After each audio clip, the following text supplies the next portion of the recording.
हां, अजून कोणी कोणाला रडवलं सांगा. जेवण केलं का सगळ्यांनी? चला बसा खाली, इथे लाईन बनवा. चला ABCD बोलत लाईन बनवा. चला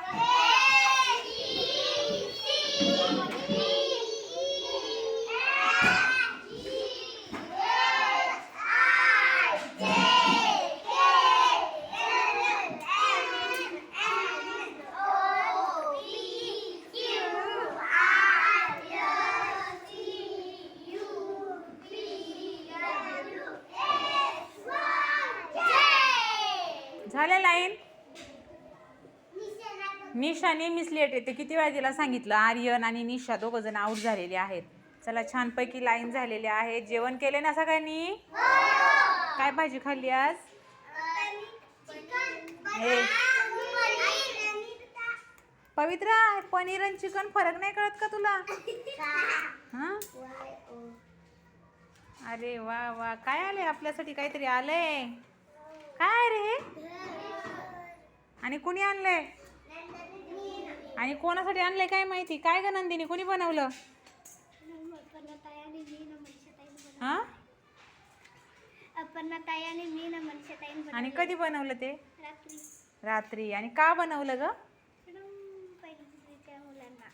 पण तुम्हाला असं का वाटलं? सकाळी पण हे बघ झाड आणलं त्या आईने, स्वरालीने बनवून.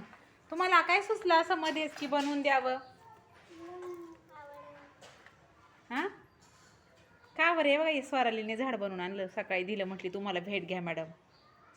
आणि तू पण छान घर बनवले, म्हणजे आपली मजाच आहे. हे बघा, आपण इकडे लिहिलं होतं घर, छोटं छोटं घर काढलं होतं ना आपण. आपल्याला आता मोठं घर दीदीने आणून दिलंय, बनवून दिलंय की नाही? त्याच्यावरती वारली चित्र पण काढलेलं आहे, कलर छान दिला आणि बंगलोच आहे सारखा. डबल घर आहे की नाही? आता आपण पहिली दुसरीची मुलं बंगल्यात राहणार. कुठे राहणार? आता वरच्या रूम मध्ये कोण राहणार?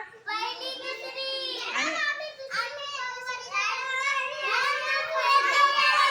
हा, थांबा. पहिलीची मुलं पहिल्या घरात वरच्या आणि दुसरीची मुलं दुसऱ्या घरात. असं जमेल का? नाही जमणार. दुसरीची मुलं कमी आहेत, त्यांना छोट्या घरात बसवू आपण वरच्या. आणि पहिलीची मुलं जास्त आहेत, त्यांना खालच्या घरात बसूया. दरवाजातून जाता येईल का तुम्हाला? ह्या वाकून वाकून जायला लागेल ना तुम्हाला. आणि मग मी कुठे बसणार? मी कोणत्या घरात राहणार?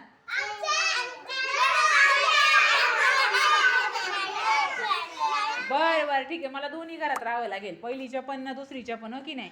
छान, खूप मस्त घर बनवलंय. दीदीला त्यांना थँक्यू बोला. आणि विशेष म्हणजे तुमच्यासाठी बनवून आणले त्यांनी, त्यांना वाटलं न सांगता.